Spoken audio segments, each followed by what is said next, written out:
కథాస్రవంతి నిరంతర కథాప్రసార వాహిని కథల భాండాగారం కథాస్రవంతిని ఆదరిస్తున్న అభిమాన శ్రోతలకు నమస్కారం. ఈనాటి కథకు స్వాగతం.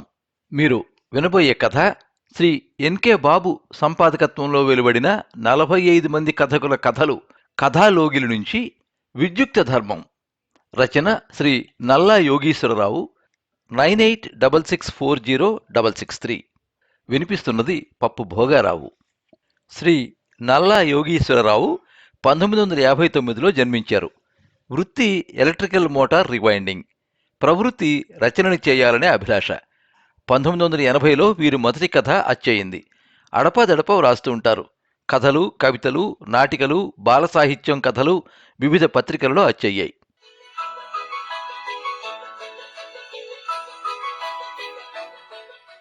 తన రూంలో కూర్చుని ఏవో పుస్తకాలు చదువుకోవలసిన కారుణ్య తన వీల్చైర్ చక్రాలను చేత్తో తోసుకుంటూ తోటలోకి రావడం చూసి మొక్కలకు పైపుతో నీళ్లు పెడుతున్న సీతాలు పైపును ఒక మొక్క మొదట్లో వేసి కంగారుగా కారుణ్య దగ్గరకు వచ్చి, అమ్మాయి గారు ఎవరూ తోడు లేకుండా మిమ్మల్ని తోటలో తిరగద్దన్నారు పెద్దమ్మగారు. మీరినాగా ఒంటరిగా రావడం అమ్మగారు చూస్తే నాకు మాట వస్తుంది. పెద్దమ్మగారు అంటారు, నీకు మాట వస్తుంది అన్న కారణం చేతనే నన్ను తోటలోకి రావద్దంటున్నావు గాని నా మీద నీకు ప్రేమ లేదన్నమాట అంది కారుణ్య లేని కోపాన్ని నటిస్తూ. పొండమ్మాయి గారు ప్రతిదానికి ఇలాగే అంటారు అంది గోముగా సీతాలు. లేదులేవే, నేను హాస్యానికి అంటున్నాను. నా మీద ప్రేమ లేకపోతే నన్ను ఇంతకాలం కంటికి రెప్పలా కాపాడేదానివా అంది భావోద్వేగంగా కారుణ్య. వీల్చైర్ వెనుకున్న హ్యాండిల్స్ను పట్టుకుని, ఇప్పుడు చెప్పండి, మిమ్మల్ని ఎక్కడికి తీసుకెళ్ళమంటారా? అదిగో ఎర్ర పువ్వులున్న మొక్కల దగ్గరికి తీసుకెళ్ళు. చూడు సీతాలు, ఈ పువ్వుల్ని చూస్తూ ఉంటే నీకేమనిపిస్తోంది అంది కారుణ్య. ఏటో అమ్మాయి గారు, మీరు మాట్లాడేవేవి నాకేటి తెలియకున్నాయి. కాదే సీతాలు, ఈరోజు మొక్కకు పూసిన పువ్వులు మొక్కకు ఉన్నంత వరకు ప్రాణంతో ఉంటాయి. మనం కోయగానే కొన్ని గంటల్లోనే తమ జీవితాలను పోగొట్టుకునే ఈ పువ్వులు మనుషులకు మంచి సందేశాన్ని ఇస్తున్నాయే.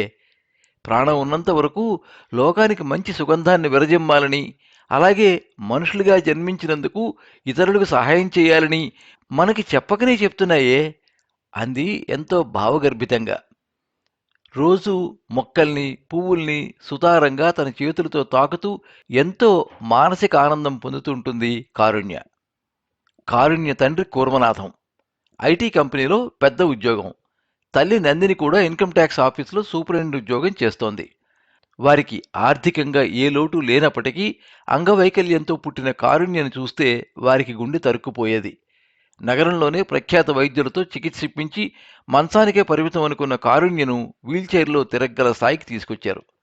10వ తరగతి వరకు ఇంట్లోనే చదువుకుని ఇప్పుడు వీల్చైర్లో కాలేజీకి వెళ్లి చదువుకుంటున్న కారుణ్య పట్టుదల తల్లిదండ్రుల అభీష్టం నెరవేర్చడమే కాకుండా అందరి మన్ననలను పొందగలిగింది. కూర్మనాథం, నందినీలు ఉద్యోగస్తులు కావటం వలన కారుణ్యని చూసుకోవడానికి, ఇంట్లో స్థిరంగా ఉండడానికి సీతాల్ని పనిలో పెట్టుకున్నారు. కారుణ్య నిత్యకృత్యాల నుండి కాలేజీకి తీసుకువెళ్లి మళ్లీ ఇంటికి తీసుకొచ్చే వరకు ఇంట్లో వంట వార్పు పనులు అన్నీ సీతాలే చూసుకుంటుంది. తల్లిదండ్రి కన్నా సీతాలతోనే ఎక్కువ సమయం గడుపుతుంది కారుణ్య. గత కొన్ని రోజులుగా చాలా సంతోషంగా ఎక్కువసేపు తోటలోనే గడుపుతోంది కారుణ్య. దానికి కారణం తనకి ఇంటర్లో జిల్లా ఫస్ట్ రావడం, తర్వాత ఆ కాలేజీ వాళ్లే నీట్ ఎగ్జామ్కి పంపిస్తే అందులో టాప్ 10లో సెకండ్ ర్యాంక్ రావడం. ఇవన్నీ తన ఆనందానికి కారణాలు. నిజానికి కారుణ్యకు 2వ ర్యాంక్ రాకపోయినా ఎన్ని లక్షలు ఖర్చు పెట్టైనా మెడికల్ కాలేజీలో సీట్ కొనే స్తోమత ఉంది కూర్మనాథంకు. అయినా కారుణ్య ఎంతో పట్టుదలతో తన అంగవైకల్యాన్ని అధిగమించాలని చాలా కష్టపడి టాప్ 10లో సెకండ్ ర్యాంక్ తెచ్చుకుంది. కారుణ్య కూడా చాలాసార్లు ఆత్మన్యూనతా భావానికి లోనయ్యేది. కానీ దానిని అధిగమించడానికి అంగవైకల్యం ఉన్నప్పటికీ ఎన్నో అద్భుతాలు సృష్టించిన ఎందరో మహానుభావుల స్వీయ చరిత్రలు చదువుతూ ఉండేది. వారిలో సుధాచంద్రన్ ఒకరు. ఈమెకు నాట్యం అంటే చాలా ఇష్టం. ఒకరోజు నాట్య ప్రదర్శన ఇచ్చి వస్తూ ఉంటే ప్రమాదవశాత్తు కారు యాక్సిడెంట్ అయింది. ఆమె కుడికాలు మోకాల వరకు ఆపరేషన్ చేసి తీసేయవలసి వచ్చింది. కానీ ఆమె ఎంతో పట్టుదలతో కృత్రిమ కాలు పెట్టుకుని మళ్లీ నాట్య ప్రదర్శనలిస్తూ గొప్ప పేరు ప్రఖ్యాతులు తెచ్చుకుంది కదా.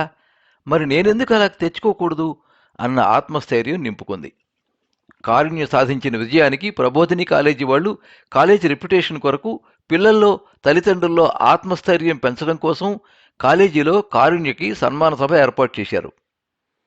ఈరోజు సభలో కారుణ్య కాలేజీలో తనకున్న అనుబంధం, తన కెరీర్కు కాలేజీ ఎంత ఉపకరించిందో తెలియజేయడం కోసం మాట్లాడాలి. కార్పొరేట్ కాలేజీ కావడం వలన ఏర్పాట్లన్నీ చాలా భారీగానే ఉన్నాయి. ఏసీ కాన్ఫరెన్స్ హాల్లో మీటింగ్ ఏర్పాటు చేశారు. 40 మంది కళాకారులు ఒకేసారి నాట్య ప్రదర్శన ఇచ్చే అంత వేదిక. దానిపై ఎదురుగా బాలసరస్వతి చిరంజీవి కారుణ్యకి స్వాగతం అని పెద్ద బ్యానర్ కట్టారు. సభ మొదలైంది.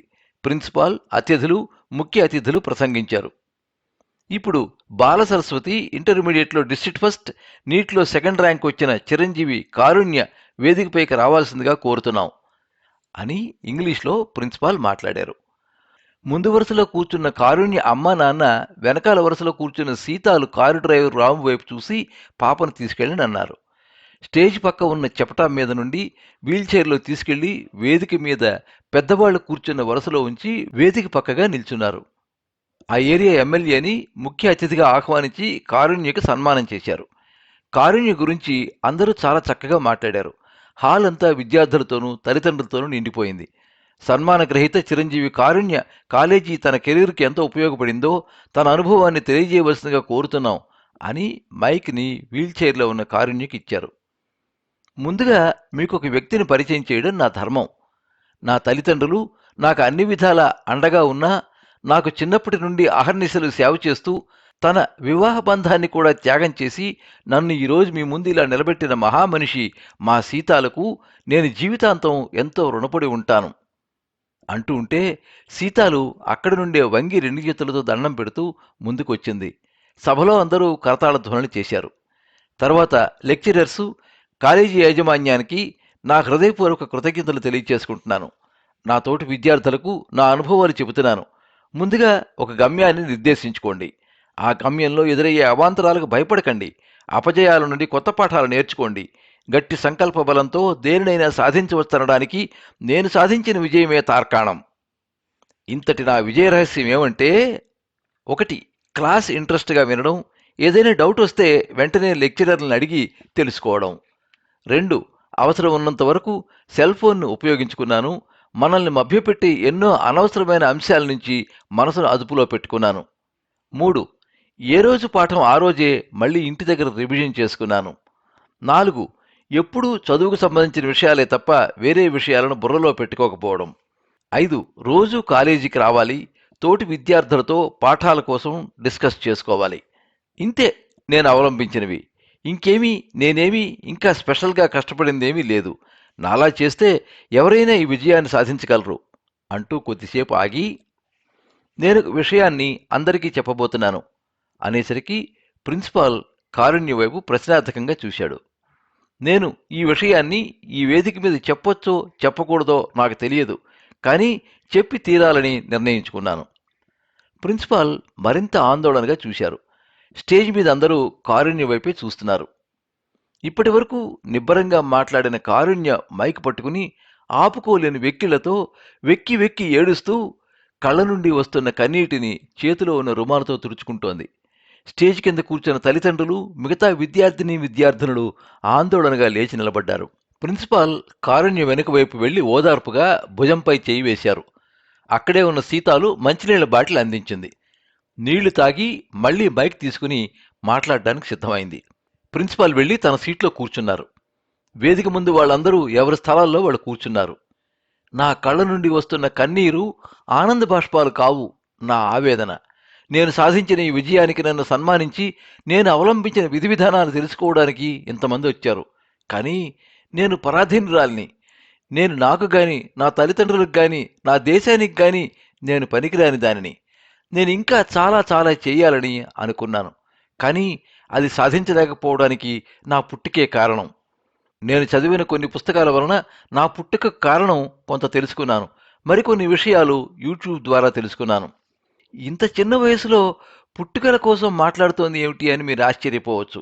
కానీ ఇలాంటి విషయాలు చిన్న వయస్సు వారికి తెలిసే విధంగా పెద్దలు చర్చించకపోవడం వలన ఇలాంటి అనర్థాలు జరిగి మాలాంటి అంగవైకల్యం గలవారు పుట్టి తల్లిదండ్రులను క్షోభ పెట్టడమే కాకుండా భూమికి భారం అవుతున్నాం.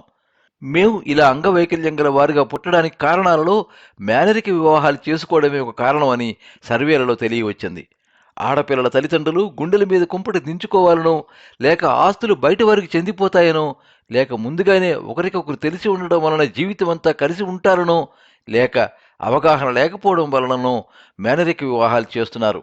దాని పరిణామాలు మాలాంటి వారికి శాపాలుగా మారడమే కాకుండా దేశాభివృద్ధికి ఆటంకాలుగా తయారవుతున్నాయి. మేము ఎన్ని విజయాలు సాధించినా అవి బూడిదలో పోసిన పన్నీరే అవుతున్నాయి. కాబట్టి నా తోటి స్నేహితులారా, తల్లిదండ్రులారా, ఈ మేనరిక వివాహాలు అరికెట్టి దయచేసి మాలాంటి వాళ్ళు జన్మించకుండా ఆపండి.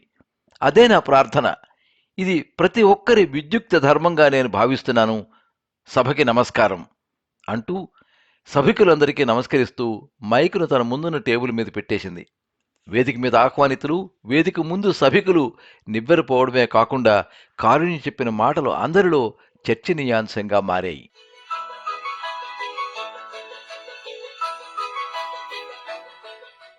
మీరింతవరకు విద్యుక్త ధర్మం కథ విన్నారు. రచన శ్రీ నల్లా యోగీశ్వరరావు. 9866406663. వినిపించినది పప్పు భోగారావు. ఈ కథ మీద మీ అమూల్యమైన అభిప్రాయాన్ని కింద కామెంట్ బాక్స్లో రాయండి. ఈ వీడియోని లైక్ చేయండి, మీ మిత్రులందరికీ షేర్ చేయండి. ఇలాంటి మరిన్ని మంచి కథలు వినిపించడానికి ఈ ఛానల్ని సబ్స్క్రైబ్ చేసుకోండి. పక్కనే ఉండే బెల్ ఐకాన్ని క్లిక్ చేస్తే ఇలా అప్లోడ్ చేసే వీడియోల వివరాలన్నీ కూడా మీకు ఎప్పటికప్పుడు నోటిఫికేషన్ ద్వారా తెలుస్తాయి. ఎప్పుడు మీ అభిమానాన్ని కోరుకునే పప్పు భోగారావు. సర్వే జనాః సుఖినో భవంతు. కథా స్రవంతి